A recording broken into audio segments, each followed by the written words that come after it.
l'émission Parole de femmes. Cette semaine, nous avons vaincu le péché, entre autres par la puissance de notre témoignage. Alors, gloire à Dieu pour les délivrances et les repentances qui ont eu lieu dans votre vie. On se réjouit avec vous et on vous encourage à maintenir, à rester dans cette attitude de victoire. Et si ça n'a pas été le cas, si dans le passé vous avez déjà vécu une délivrance, vous disiez « Ah, j'ai été délivré de ce péché » et que malheureusement vous y êtes retombé. Aujourd'hui, nous allons vous encourager. Que faire si j'ai encore péché? Que faire si j'ai chuté? Si j'ai l'impression que le péché est de nouveau revenu dans ma vie? Il y a des solutions. Alors, cette semaine, pour terminer cette semaine, on veut vous encourager à rester dans cette attitude, dans votre autorité, à marcher dans votre autorité et à ne pas vous faire voler votre victoire. Et oui, même si vous êtes retombé, il y a encore des moyens, il y a encore pour vous de l'espoir pour pouvoir rester dans cette victoire et que ce ne soit pas une deuxième saison de péché, mais que ça reste un accident, que ça reste une fois de trop où le péché vous a vaincu, mais nous croyons que ce n'est pas la fin de votre histoire. Alors les filles, hier, on a encouragé les gens à témoigner de ce que Dieu a fait dans leur vie alors qu'ils ont vécu cette délivrance, qu'ils ont vécu ce miracle. Et malheureusement, quelquefois, c'est vrai, il y a des fois, et on a entendu plusieurs fois plusieurs histoires où la personne a rechuté. Finalement, j'ai dit que j'étais délivrée de l'alcool et puis il y a eu un soir qui était plus difficile et puis j'ai bu et finalement je me suis enivrée et le lendemain tellement de honte, tellement de culpabilité et de se dire mais est-ce que ça veut dire que tout va recommencer? Est-ce que ça veut dire que je repars encore à zéro? Alors que faire lorsque on a péché à nouveau après en avoir été délivré? Je crois que comme lundi, Aurélie avait parlé de l'importance d'identifier, on parlait d'identifier nos faiblesses. À ce moment-là, lorsqu'on est retombé, lorsque vraiment on a vécu une délivrance, on ne parle pas de quelqu'un qui est encore en train de chercher à s'en sortir. On parle vraiment de quelqu'un comme hier qui a même témoigné vraiment, c'était un dossier clos, ce dossier de médisance ou d'impudicité ou de peu importe, était fermé, fini. Et là, on retombe. Et là, il faut se poser la question. À ce moment-là, il y a plusieurs étapes à faire. Mais je crois que la première chose déjà, c'est de ne pas rester sous la condamnation. La Bible nous dit dans Romains 8 au verset 1 qu'il n'y a plus de condamnation pour ceux qui sont en Jésus. Et puis la Bible va nous parler de ce que Christ a fait à la croix. Pourquoi nous ne sommes plus condamnés? Donc je crois que le premier point, c'est de ne pas être sous la condamnation. C'est de comprendre que Dieu est là. Parce que lorsqu'on retombe, on peut vraiment être tellement dans la culpabilité qu'on peut même penser que notre délivrance n'avait même pas eu lieu, qu'on s'était peut-être, on avait pensé on s'en était sorti, mais on ne s'en est pas sorti en fait. Et là, du coup, on reste dans cette position-là. Mais vraiment, aller vers les bras de son Père céleste, ça va être la première des choses. David va dire dans le psaume qu'il n'a pas caché son péché, il a avoué son péché. Et vraiment, c'est important de retourner vers Dieu. Cette première étape, Seigneur, regarde dans l'état dans lequel je me trouve. Et vraiment, juste ça, c'est très important parce que si on manque cette étape-là de retourner dans les bras de Dieu, on va commencer à être une personne peut-être qui peut marcher avec des péchés, avec un péché caché, qui va comme marcher avec un visage à l'extérieur, mais même nous-mêmes dans notre vie chrétienne, on peut se dire, tu sais quoi, on a du mal à aller prier. Pourquoi? Parce qu'on a cette chose-là qui est là, parce qu'on n'ose pas l'amener devant Dieu. Mais vraiment de connaître que Dieu est notre Père et Dieu nous aime. Dieu connaît notre vie de toute façon. Et il n'y a aucune personne vers qui on peut aller si ce n'est vers lui. Alors vraiment, j'encourage les personnes. Vous êtes retombés et peut-être vous vous sentez mal, vous vous sentez sale, vous êtes désorienté, mais de grâce, allez vers Dieu. Allez vers votre Père céleste en lui disant « Seigneur, voici ma situation, voici l'état dans lequel je me trouve. » Et le Seigneur va vous donner toutes sortes de stratégies qu'on va parler pendant l'émission, mais c'est vraiment la première étape. Parce que c'est là que le diable nous ment, en nous faisant croire que là, Dieu ne veut plus de nous, qu'on est disqualifié. Voilà, il nous avait délivrés et après tout ce qu'il a fait pour nous, regarde ce que tu as fait. Comment peux-tu même aller vers lui? C'est un mensonge. Dieu veut toujours de vous. Dieu veut toujours de vous. Et peu importe si vous êtes tombé 15 fois, retournez toujours vers lui. Et il y a un travail qu'il va faire. Et ce péché finira par partir parce qu'il a déjà été vaincu à la croix. Oui, effectivement. Et la Bible dit que celui qui cache ses transgressions ne prospère pas, mais celui qui les avoue et les délaisse obtient miséricorde. Donc, s'il arrive que vous êtes retombé comme ça dans un péché, comme tu dis, le premier réflexe ne doit pas être de le cacher, mais c'est vraiment d'aller vers Dieu pour se repentir, en fait, demander pardon à Dieu d'avoir succombé à cette chose et décider de ne plus y retourner, en fait, vraiment délaisser ces choses-là. Ça, c'est la première chose. Maintenant, j'aimerais aussi parler aux personnes que quand elles retombent, justement, comme elles ont peur de tomber dans un cercle, et même parfois, vous pouvez penser que vous êtes comme redevenu, entre guillemets, pécheur. Mais en fait, c'est pas vrai. C'est pas parce que tu es tombé une fois que tu es redevenu pécheur. C'est pas parce que tu es tombé une fois que tu es retourné dans le cercle qui t'avait miné jusqu'alors, en fait. Et c'est important de le réaliser. C'est pas parce que c'est arrivé cette fois-là que tu es redevenu alcoolique tout à coup. Non, c'était un égarement, mais ta nature, en fait, c'est une question de nature.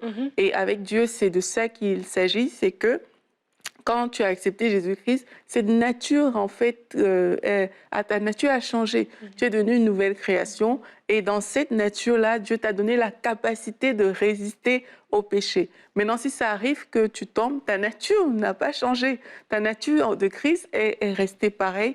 Maintenant, tu dois te focaliser sur Jésus-Christ, tu demandes pardon et tu continues d'avancer en fait dans le chemin sur lequel tu étais déjà, qui est le bon chemin qu'on a suivi les différentes étapes cette semaine, mais tu décides de continuer sur ce chemin-là. Trop de gens, quand ils tombent, restent au niveau du péché. Donc, ils décident de rester au niveau du péché. On regarde au péché, oh, j'ai encore fait ci, j'ai encore fait ça. Mais en fait, quand tu tombes, c'est pas ce qu'il faut faire. Il faut que tu te repentes, comme on a dit, et maintenant que tu te focalises sur Jésus, en fait. Tu te focalises sur lui au lieu de te focaliser sur la tentation, sur le péché.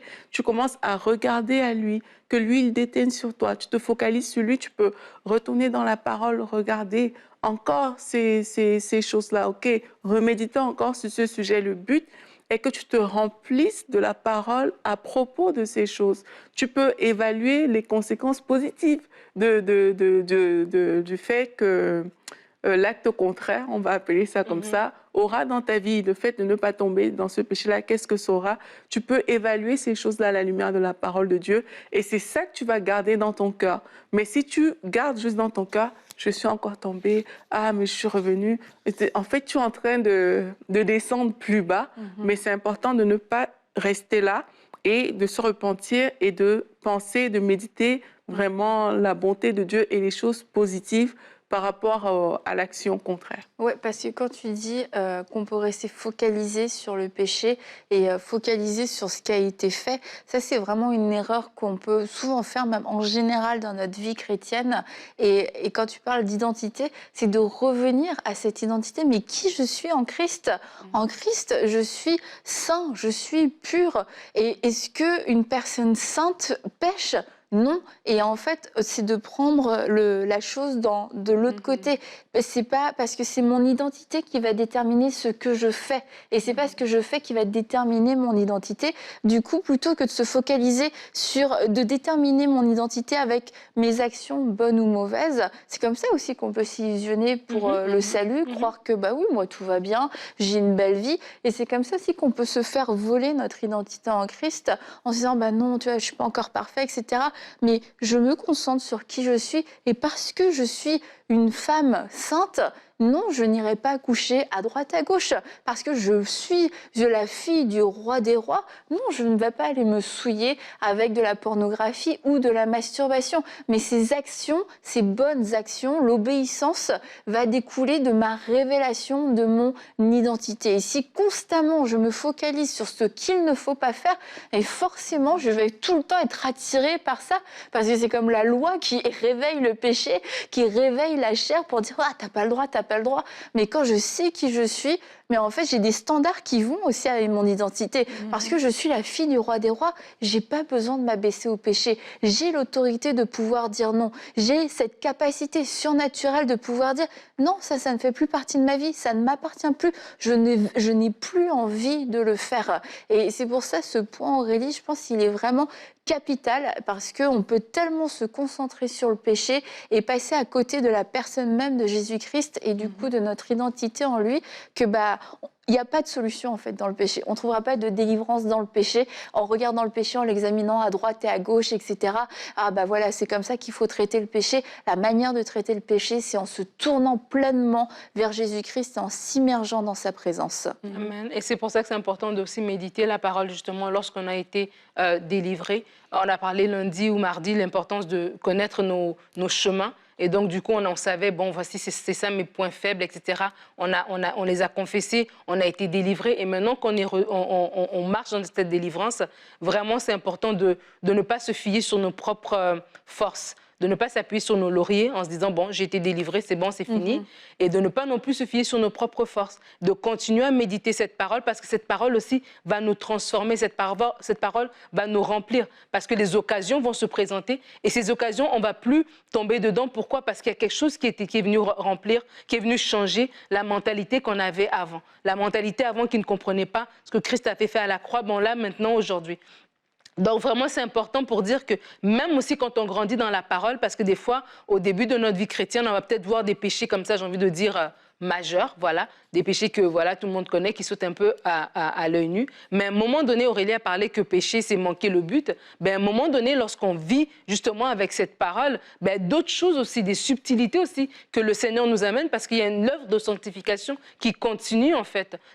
Cette œuvre doit continuer et donc il y a une œuvre aussi de purification, des choses que le Seigneur fait monter à la surface en fait. Et donc c'est de dire, c'est pas que j'ai été délivré, je sais pas moi, du vol et puis je m'arrête là. Non, la vie chrétienne, il y a tellement plein de choses. Puis il y a d'autres choses, d'autres domaines dans ma vie que Dieu veut travailler en fait. Donc c'est pour dire que nous méditons la parole, oui, pour ne pas tomber dans le péché, mais c'est aussi pour grandir dans notre sanctification, pour grandir dans tout ça et même grandir dans notre raisonnement. Ce qui va faire que même quand j'aurais commis une faute, comme tu dis par exemple, une soirée ça allait pas bien et puis voilà, ben du coup, je sais rebondir. Je sais rebondir parce qu'au fond de moi, il y a cette parole qui peut venir de dire « Ah non, voici ce que Dieu dit de moi. Voici ce que Christ a fait à la croix. » Je sais rebondir. Mais si je n'ai pas fait ce travail-là, ben c'est ça qui arrive que lorsque je tombe, ben j'ai du mal en fait à me reprendre et c'est là que l'ennemi en profite pour me garder par terre.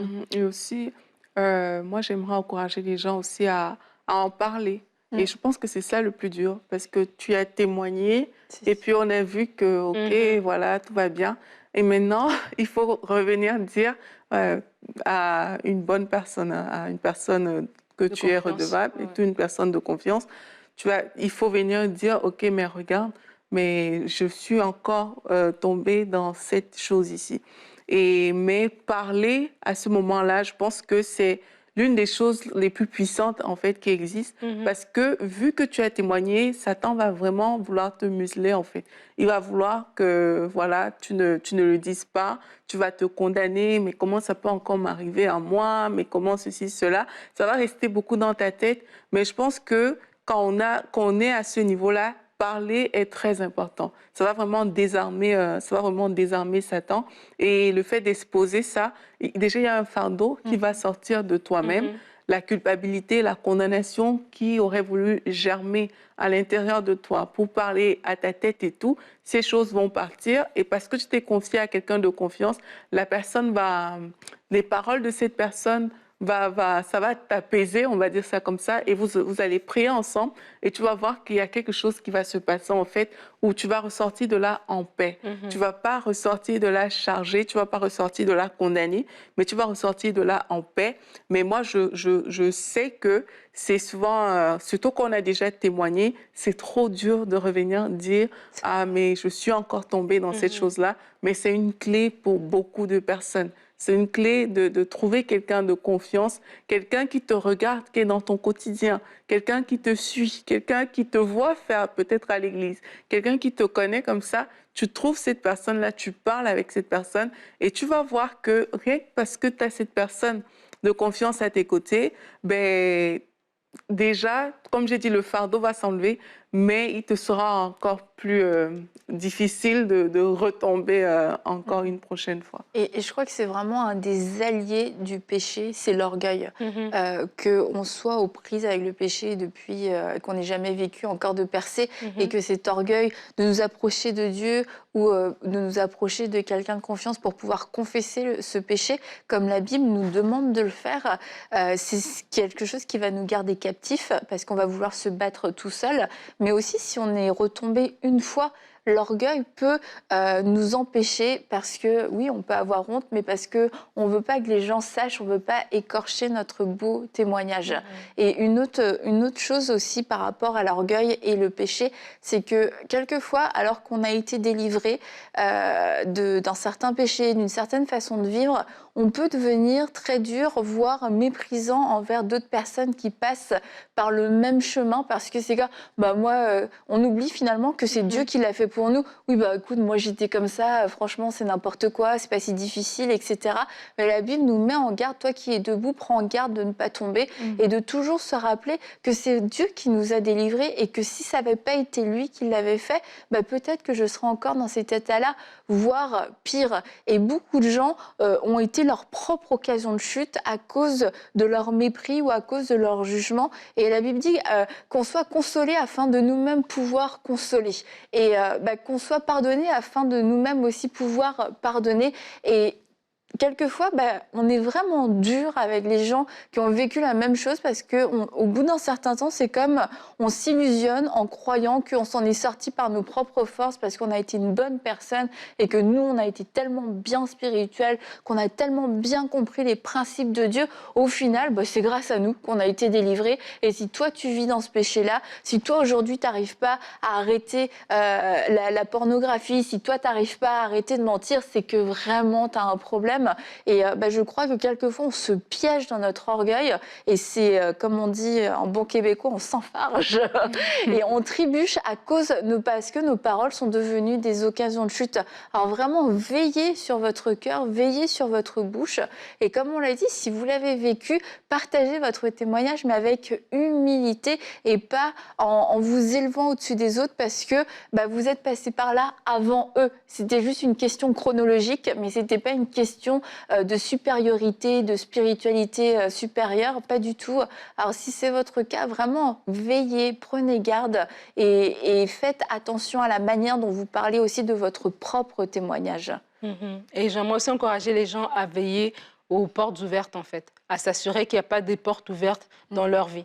Donc, dans le sens où tu t'es peut-être sorti Dieu t'a sorti d'un certain péché, mais tu continues à vivre une certaine vie comme ça, qui garde des portes ouvertes dans ta vie, en fait.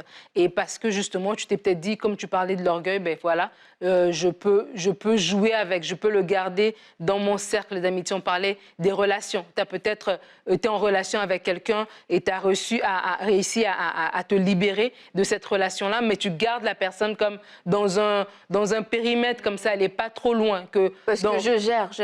Exactement, ouais, tu gères, tu assumes, et puis on peut encore se texter de temps en temps. On peut peut-être jouer un petit peu, flirter un petit peu et tout ça. Et c'est comme l'ennemi te fait croire que, tu vois, tu es capable, tu peux gérer et tout ça. Mais en fait, retomber dans le péché, on vient de parler de tout ce que ça peut causer comme dommage, même à nous-mêmes, mais aussi veillons. Veillons en fermant des portes. Vraiment, soyons aussi sages, soyons sobres. Notre ennemi rôde comme un lion rugissant. Il cherche une occasion meilleure pour nous prendre, en fait. Et donc, vraiment, c'est important de nous-mêmes aussi de marcher dans une certaine sagesse par rapport à ça. Ce n'est pas de la peur, mais c'est juste de la sagesse. Donc, ça veut dire vraiment, il y a des choses, comme on a dit en début de semaine, il y a des choses, peut-être pour moi, c'est plus sensible. Pour toi, ça l'est moins. Mais parce que tu te connais toi-même, tu sais c'est quoi les points sensibles. Oui, tu en as parlé à d'autres, tu as des gens redevables et tout, mais on a parlé de notre responsabilité première, mais on ne joue pas avec ça. Ferme les portes où est-ce que tu peux fermer. Où est-ce que tu as vraiment la révélation de, tiens, moi, mon point faible, il est là, tu fermes la porte. Et j'avais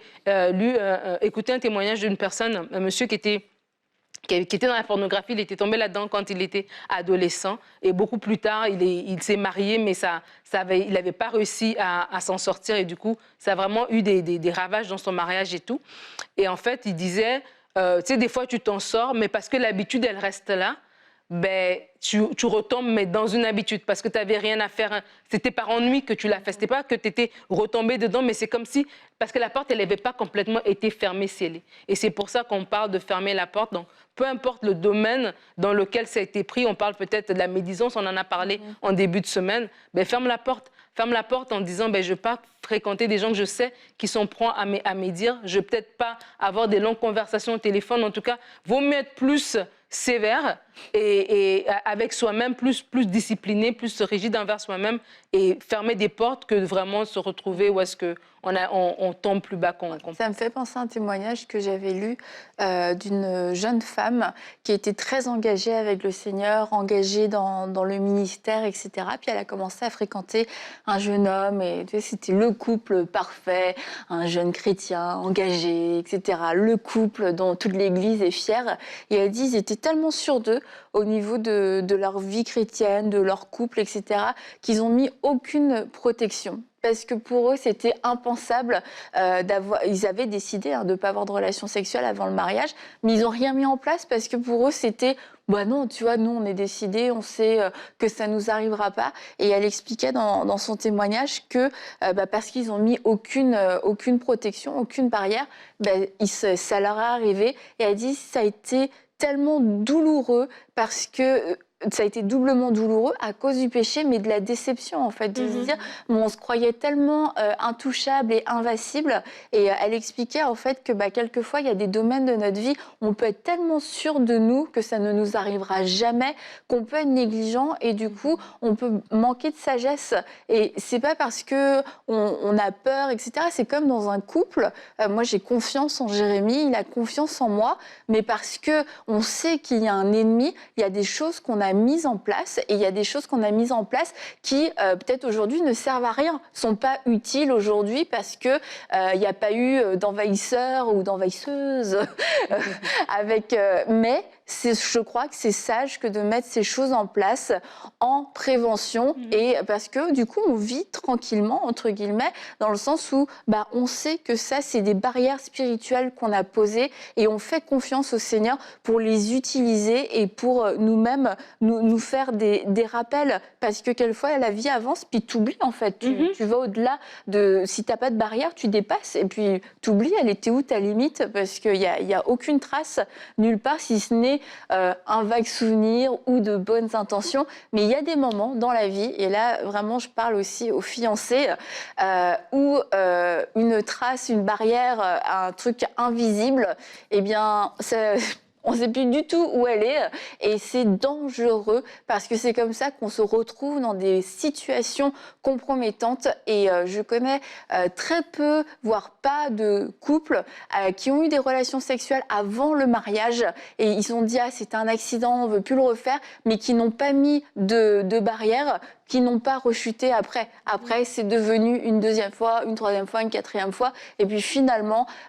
pour certains, leur vœu a été brisé parce qu'ils disent c'est fini de toute façon, que veux-tu ? Mais ça aurait pu rester un accident, dommage, regrettable en effet, mais ça aurait pu rester une seule fois et pas devenir une habitude de péché.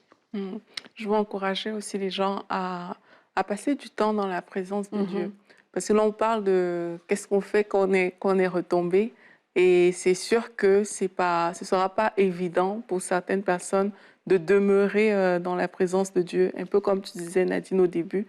Mais là, mon point, c'est plus de se dire, mais je veux rester en fait, parce que c'est dur de rester dans la présence de Dieu quand tu as péché. C'est comme tu te sens sale et tout. Donc, j'encourage vraiment les gens à demeurer dans la présence de Dieu. Juste aller, parfois tu n'auras pas les mots parce que tu te sens peut-être sale et tout, mais rester dans la présence de Dieu. Il y a un travail de purification que Dieu va faire et je pense que cette présence-là va tellement, ça fortifie au point où quand tu te relèves, tu es vraiment plus fort. Quand tu te relèves, tu es à même de mettre des barrières. Quand tu te relèves, tu es à même d'affronter, entre guillemets, la vie, si je peux dire ça comme ça, parce que Dieu a déteint sur toi, en fait, parce que Dieu est plus fort que ces choses-là et parce qu'il t'aura aussi orienté. Donc, moi, je vous dis, si vous reconnaissez que, voilà, vous avez péché, votre vie spirituelle a connu, je ne sais pas, un déclin, vous êtes retombé dans les choses du passé que vous avez déjà abandonnées, allez dans la présence de Dieu et laissez Dieu faire ce travail à l'intérieur de vous. On va prier ensemble pour conclure aussi cette émission. On a partagé différentes choses tout au long de cette semaine. Et aujourd'hui, on parle de que faire si on est tombé. Mais on va prier vraiment de façon globale par rapport à tout ce qu'on s'est dit cette semaine, afin que la grâce de Dieu repose sur chacun de nous et que vraiment la main puissante de Dieu vienne relever ceux qui sont encore courbés, ceux qui sont encore dans la lutte, que la puissance de Dieu vienne sur vous et que vous soyez délivrés en fait. Seigneur, merci parce que tout au long de cette semaine, nous avons vu comment tu nous as parlé. Nous avons vu comment, Seigneur, tu nous as rappelé ta bonté. Tu nous as rappelé également ta fidélité. Merci, Seigneur Jésus-Christ, d'avoir donné ta vie pour chacun de nous. Et aujourd'hui, Seigneur, alors qu'on a exposé ce thème tout au long de la semaine, nous venons, Seigneur, te présenter toutes ces personnes-là qui ont chuté, Père éternel, qui sont tombées une nouvelle fois, alors qu'elles avaient témoigné, alors qu'elles pensaient être debout, Seigneur. Nous venons te présenter ces personnes qui sont tombées. Et Père, nous prions que ta grâce les environne, que ta grâce, Seigneur, les recouvre, Seigneur. Père, nous te demandons pardon. Pardon, Seigneur, pour ce péché qui nous enveloppe si facilement, comme ta parole le déclare. Seigneur, je prie afin que ta grâce remplisse les cœurs, que ta grâce remplisse les vies maintenant, que ta grâce remplisse la vie de ma sœur, la vie de mon frère. Et Père éternel, je te bénis également parce que toi, tu déteins sur nous. Je prie, Seigneur, afin que toutes les personnes qui se retrouvent dans cette situation où elles ont chuté une fois de plus, qu'elles trouvent en toi un refuge, Seigneur, qu'elles trouvent en toi un abri, qu'elles trouvent en toi le Dieu bon, le Dieu fidèle, le Dieu juste, le Dieu qui ne nous regarde pas pour nous punir, mais le Dieu qui est là, prêt à nous accueillir dans ses bras d'amour, Seigneur. Merci, Seigneur, pour ce que tu es pour nous. Et je veux te présenter également toutes ces personnes qui luttent encore. Seigneur, je prie afin que ton bras puissant les secours, Seigneur. Je prie afin que toutes les clés qu'on a données tout au long de cette semaine, qu'elles se saisissent de ces choses, Seigneur, et qu'elles puissent mettre en pratique dans leur vie, Seigneur. Nous appelons la victoire sur le péché, la victoire sur le mal, dans la vie de toutes les personnes qui y sont confrontées. Et merci parce que toi, Seigneur, tu es le Dieu de victoire. Merci pour cette nouvelle nature que tu nous as donnée en Jésus-Christ. Merci, Seigneur, parce que par toi, nous dominons sur la chair, nous dominons sur le péché et nous marchons, Seigneur, comme des enfants dignes de notre Père. Merci pour ta grâce qui repose sur chacun de nous. Merci pour ta grâce qui repose sur toutes les personnes qui ont suivi ces émissions. Seigneur, nous t'aimons, nous te donnons le contrôle de nos vies. Fais de nous ce que tu as prévu et que toi seul, tu puisses régner à l'intérieur de nous, cher Saint-Esprit. Amen. Amen. Merci les filles, merci pour cette semaine et je vous encourage à resuivre cette série, à pouvoir prendre des notes, à pouvoir chercher le Saint-Esprit pour, si vous vous dites, mais moi j'ai pas encore reçu cette délivrance, à pas refaire le travail, mais à ouvrir, à garder votre cœur ouvert, à ce que la parole puisse porter son fruit et à regarder, passer du temps, comme Aurélie l'a dit, à passer du temps dans la présence de Dieu, méditer sur la croix. Qu'est-ce que Jésus a accompli à la croix pour vous détourner de vos faiblesses, vous détourner de ce que vous avez fait, mais regardez à la croix, allez puiser votre force en lui, allez puiser votre force dans ce que Jésus a déjà accompli à la croix et pas par vos propres efforts. En tout cas, une chose est certaine, c'est la volonté parfaite de Dieu, que vous puissiez vivre une vie qui ne soit pas une vie où vous êtes esclave du péché. Il vous a racheté à un grand prix parce qu'il vous aime et c'est son désir le plus cher que vous puissiez être totalement affranchi du péché, que vous puissiez vivre cette vie et que vous puissiez témoigner librement de ce que Dieu a fait pour vous sans avoir peur que le péché revienne. Vous êtes plus que victorieux. Marchez dans votre autorité, résistez au diable et il fuira loin de vous. Et on vous encourage à continuer à aimer Dieu, à l'honorer dans tous les domaines de votre vie et à vivre cette vie de sainteté car Jésus revient bientôt. Alors préparons-nous à ce merveilleux jour, cette merveilleuse rencontre et ce sera un jour merveilleux si nous sommes prêts. Alors soyez fortifiés et on vous dit à bientôt pour une prochaine émission de Paroles de Femmes.